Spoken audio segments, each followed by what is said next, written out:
right before the morning. Yeah. Talking credit or cash, every question they ask, we gon' get to the bag. But they don't believe it, they say, how he achieve it, they say getting rich is a fantasy, Uncle G, what they say. Watch where you getting advice, get you a millionaire might do you some millionaire math and multiply like chapter 5. Then I got one question, hold up, 2 questions, can you keep it 100? Do you want blue blessings? Say we got all the answers, that's a scuba lesson, do whatever it takes, like season 2 is. All right. Hello, everybody. My name is Glenn Stearns, and I am excited to share some big news with you. But first, for those of you that don't know me, I was on a little show called Undercover Billionaire here on Discovery, and this aired last summer. Okay, so if you haven't seen the show, please watch it. It was on, right now, it's on Discovery Go. Okay, so, but I have a big announcement to share with you, huge announcement.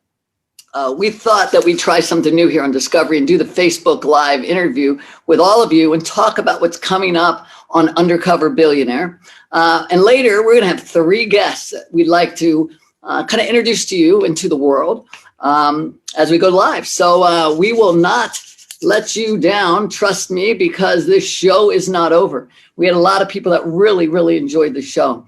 And as you may know, if you watched it, then you know that we did a reunion show back in the summer.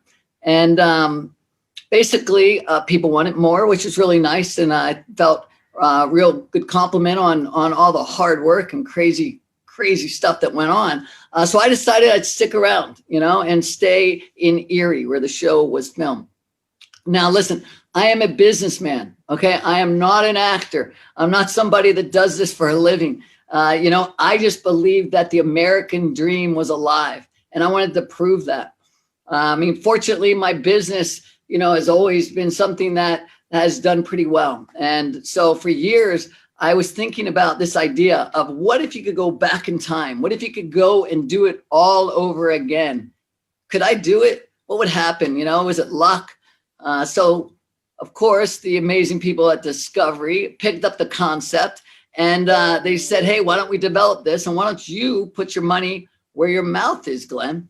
So I did. So I was dropped off in Erie, Pennsylvania, of all places, and was, you know, placed there with $100. They gave me an old beat up pickup truck, a cell phone. I didn't have any contacts at all, basically no other resources. And then I was challenged to build $1 million business in just 90 days. Could I do it?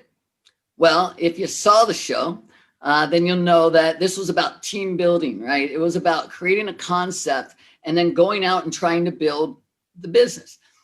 I actually did it, and it was called Underdog Barbecue, which through the whole COVID spiel and everything else, it's still there today and doing pretty good in a tough time for businesses that are restaurants and a lot of other businesses. Well, when I was back there, not only was Underdog struggling because of COVID, but so was so many other businesses. And I'll tell you, you know, I fell in love with Erie. I mean, the people of Erie are wonderful. So I thought, well, why not, you know, stay and try to make something, you know? So I ended up sticking around and figuring out whether I could actually pull this off. And I gathered other businesses, and wouldn't you know it, we have a new business and a new company and a new show called Undercover Billionaire Comeback City. Okay. So this is about 6 different businesses that I'll go out and get to know them, meet them, and try to see if I can help them. So the average small business has 27 days of cash flow left. Well, I was challenged to see if I could help revive these businesses, right? And what we did is we gave them 27 days. Get your act together with their hard work, with their sweat equity, and a little bit of my, you know, brain power. Could we do it? Could we elevate them? Could we elevate the city? You know, and it was absolute true reality television, let me tell you. Well, the second big announcement that I have for you guys is that on the same night, okay, which is January 6th, 2021, there will be also a new Undercover Billionaire Season 2. That's right. Only this time, there will be 3 different entrepreneurs, okay, Who in the world is crazy enough to do this? I didn't know what I was getting myself into. Well, these three people, these entrepreneurs, they did. And trust me, it is going to be an amazing, amazing, crazy adventure. So why don't we take a look and let you guys see what it's like and do this little sneak preview. I'm Grant Cardone, and I make money. I make a lot of money. I'm Elaine Colati, and I'm 100% a badass. I'm Monique Idlit. I'm definitely not afraid of adversity. I think my whole life has been adversity. Weekends make you weak. To start over, it's terrifying for most people. I don't have that gene. I'm about to do something that is like beyond terrifying. To $1 million business in 90 days. Saying goodbye to the fancy life. We are not in Kansas anymore. I don't have enough gas to get home. I feel so much out of my element right now. It's hard when you got money. It's impossible when you don't. Find great people that you can surround yourself with. Yes. Everything you think you know about achieving the American dream is wrong.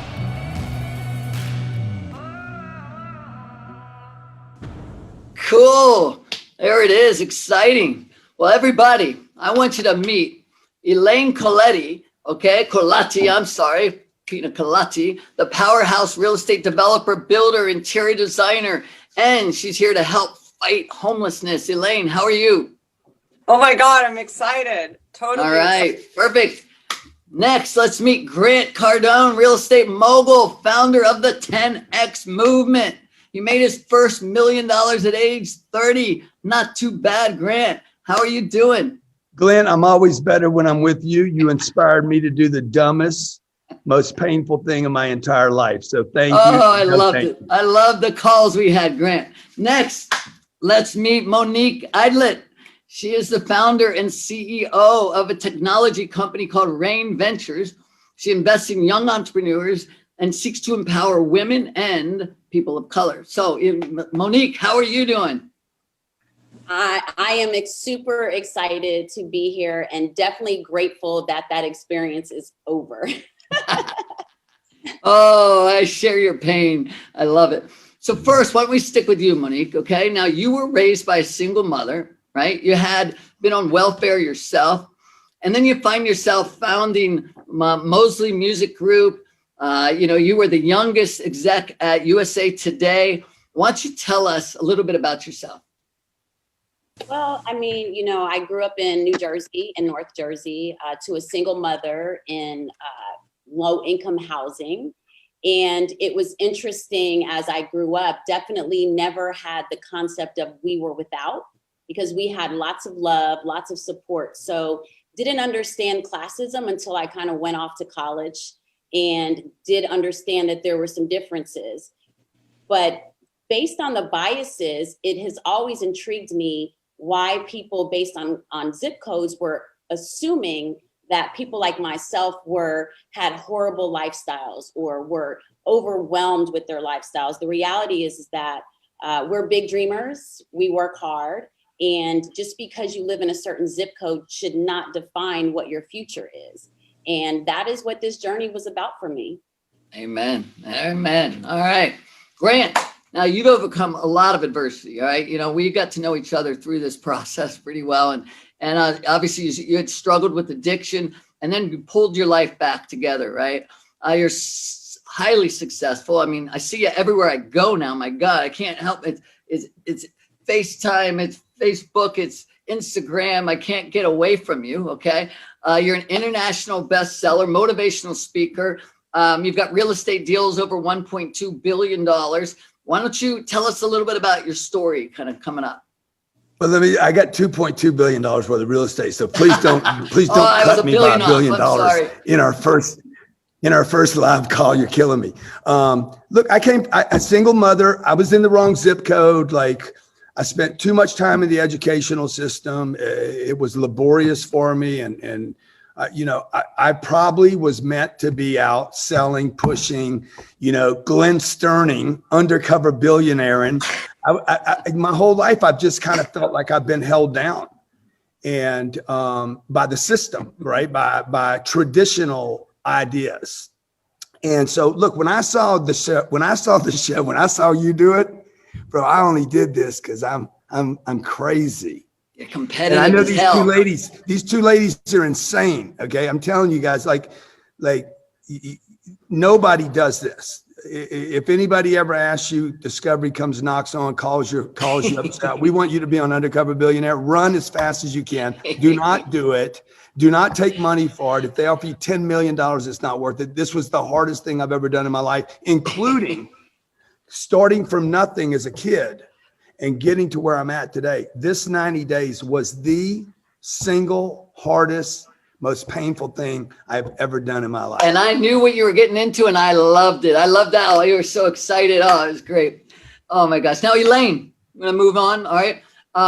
You've had an entrepreneurial streak. I mean, from a very early age, right? You started your first business when you were 14, doing shoe shining. You're in the real estate development business, which is pretty male-dominated business. And you've had over $1 billion. I hope I'm right on that. $1 billion of real estate deals yourself. So why don't you tell us a little bit about your story? Well, first of all, I'm definitely the underdog in the $1 billion department. I'm yet to see $1 billion one day, but I'm definitely a high earner. I'm a high earner and a hard worker. I would suggest this to any one of my friends that is also a high earner and a hard worker. I think that there is something really rewarding about having to do it over, because it's a reminder of how hard it was the first time, the second time, and the third time.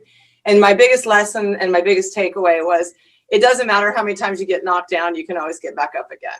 And I think that coming to the town that I came to and working with the people that I worked with was really long overdue in my big life. I needed it. I needed to be knocked down and do it over again, just to prove to myself, but also to show my family and show my friends that we are so blessed. I mean, we're so blessed. And if you can't get down in the dirt and you can't get down and show everybody how to do it, I dare you. So, I dare you. I dare them as well, because to your point, what this show was able to do is humble us, right?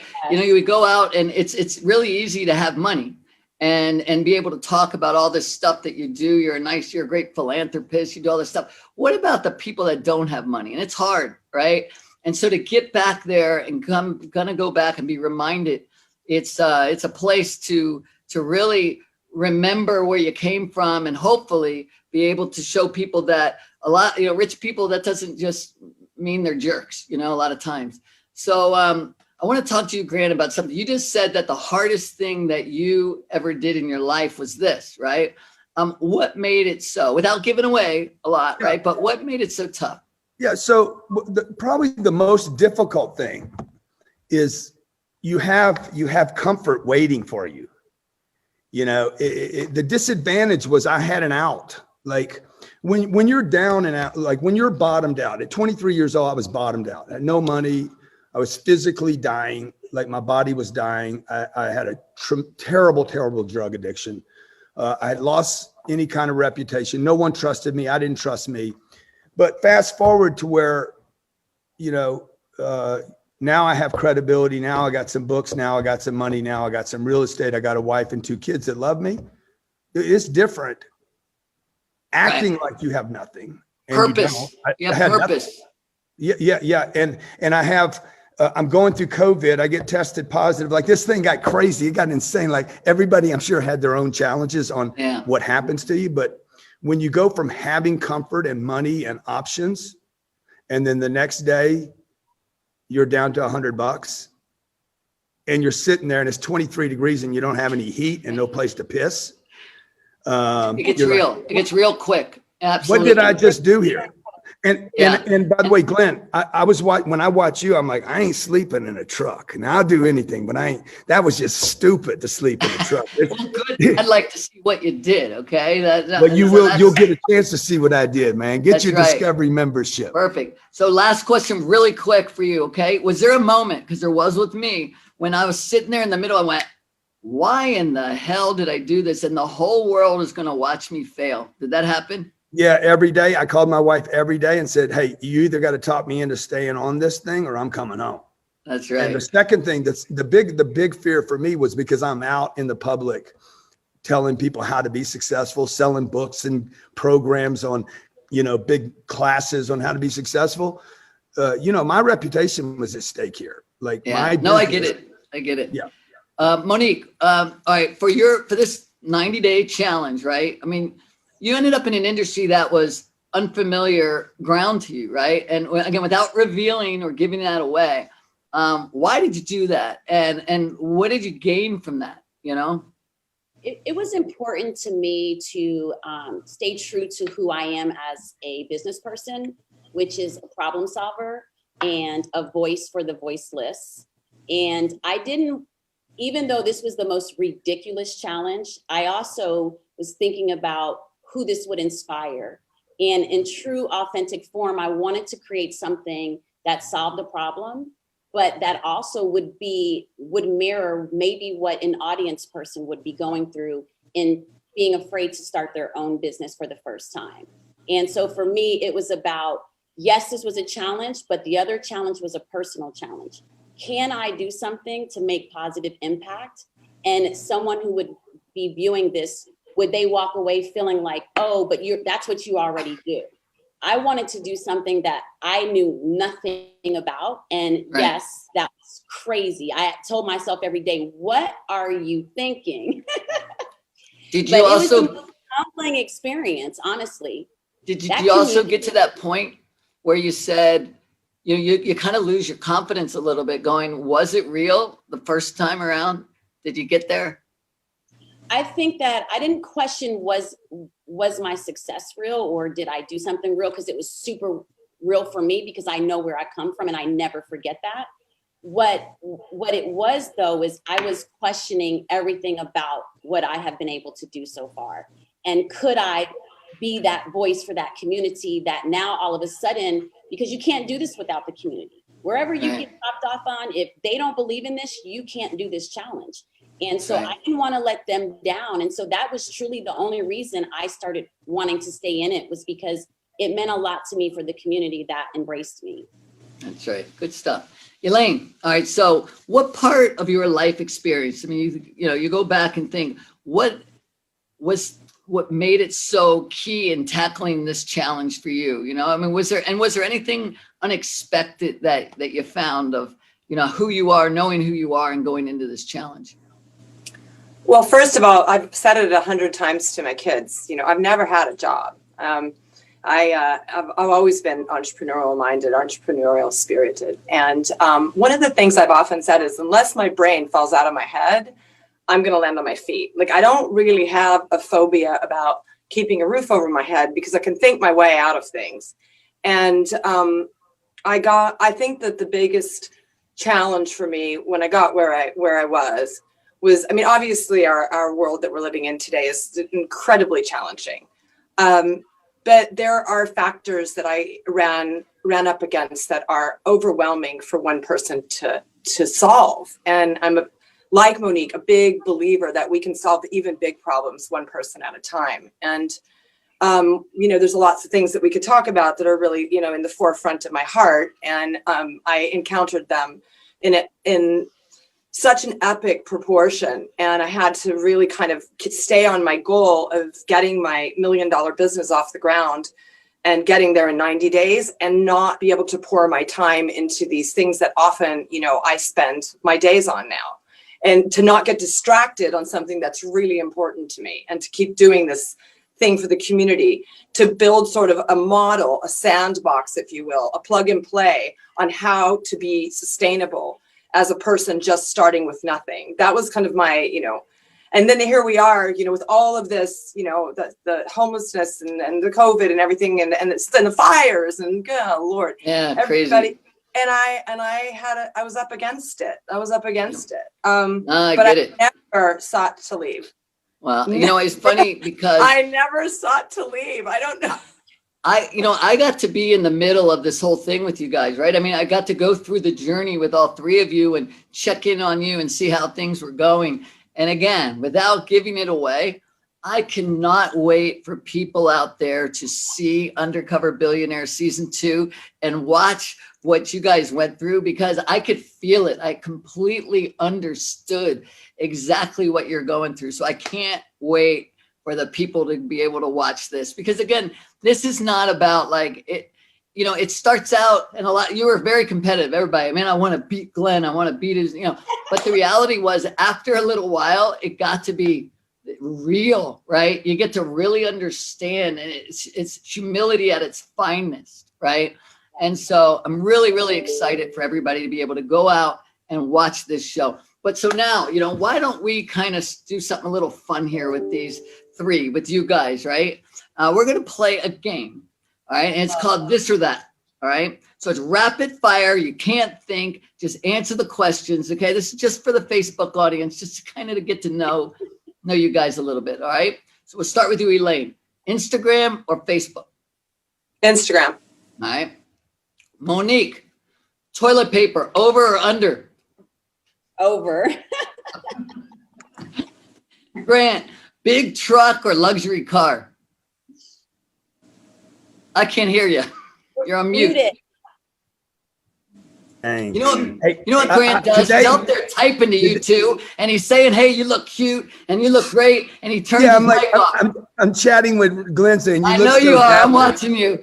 Okay, like that's me. That's me, playful. So today I would have a truck because I'm on T-Boone Pickens ranch today. There you go. I've been there. It's a great spot. Been to that exact ranch. All right, Elaine, Naked and Afraid or Deadliest Catch? Deadliest Catch.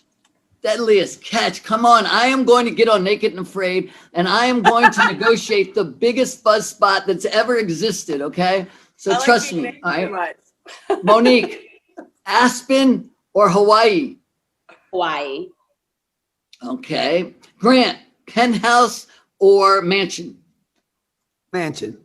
I know where you live. All right. So Elaine, if you have to invest in one, is it going to be stocks or bonds? Definitely bonds. Oh, okay. Monique, Bitcoin or gold? Bitcoin. Okay.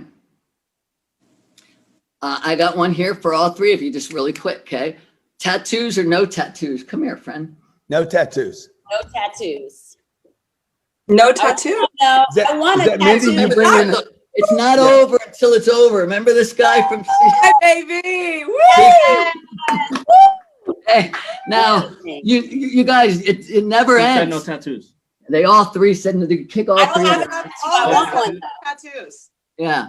So I want listen, one tattoo. it doesn't end. Now everyone wants one. Huh? Exactly. Now they all want one. All right, let's end this thing. All right, let's see. What do we got left? Do we got anything? We got Grant, early riser or burning the midnight oil? Oh yeah, got to get up early, man. Early bird, what is it? It's the word, early right? bird. All right. Monique, real estate or the stock market? What are you going to invest in? Real estate. All right. Well, to get things done, Elaine, how do you do that? Call or text? Both. Both. There you go. That was my answer. I love that answer. Great answer. All right, Grant, do you want more time or more money? I probably want more time. There you go. All right. All righty. Monique? I didn't know you were a game show host though, man. You got so many gifts and talents. I see why Mindy's always smiling. Super talented, right? I'm kind of liking this actually, you know? We'll do this what day is this? Every Thursday, okay? Monique, Stephen King or Dean Koontz? Dean Koontz. Dean Koontz, I bought his house the other day. What do you know? What? Did. I'm coming Grant, are you going to have a meal at home or are you going to go out? I like eating at home. I'm a home guy. And you are a homebody. I never would have thought I'm a of homeboy. that. I'll even cook it. I'll even cook it myself. We will take our Underdog barbecue. We're going to ship it to your house, okay? Okay, I like that idea. A guy here who knows something about that. All right, now, Elaine, are you going to fry your turkey or are you going to roast it? I'm going to smoke it. Roast it. Smoke it. There you go. All right. So listen, I just want to say, hey, thank you all, okay? And let me tell you, so thanks. Yeah. All right. So, we cannot wait to see you guys on season 2. It's going to be a hoot. Okay. So this is going to be wonderful, wonderful, wonderful TV. I know because again, I've witnessed what you guys have gone through and I get to hear all the pain and I get to see and hear all the producers give me all the little inside stuff behind you guys. So I want to thank you, Monique, Elaine, Grant. Thank you guys all for joining us today. This is great. Thank you, Glenn. And RJ. Thank you. Right? Thank you for making it so comfortable and easy. I was a bit nervous. Thank you, Glenn. No, this is easy. This is fun. Listen, we're all here. And you know what? This is the hard part, Elaine. Yeah. This is all about trying to see if we can help others, right? It's about, we all went out there. There's a lot of highs and lows in life. There's a lot of highs and lows in building a business. There's a lot, it's about getting back up. Elaine, you said it great. Get back off your butt and do it again. And don't forget that about the people around you because they help you build what you build. So I hope that America is going to get to see this in its finest because it is fantastic, not only television, but just life in itself, right? So remember, everybody, please check out discovery.com/Undercover Billionaire, okay? And catch Undercover Billionaire season 2 and Undercover Billionaire Comeback City, January 6th, 2021. All right, we hope to see you guys there. And please, if you got a little machine, vote so we can get one of those little, whatever they're called, Emmys or something. I don't know. But anyway, thank you all, okay? Enjoy. Woo! I'm Grant Cardone, and I make money. I make a lot of money. I'm Monique Idlit, and I'm 100% a badass. I'm Monique Idlit. I'm definitely not afraid of adversity. I think my whole life has been adversity. Weekends make you weak. To start over, it's terrifying for most people. I don't have that gene. I'm about to do something that is like beyond terrifying. To $1 million business in 90 days. Saying goodbye to the fancy life. We are not in Kansas anymore. I don't have enough gas to get home. I feel so much out of my element right now. It's hard when you got money. It's impossible when you don't. Find great people that you can surround yourself with. Yes. Everything you think you know about achieving the American dream is wrong.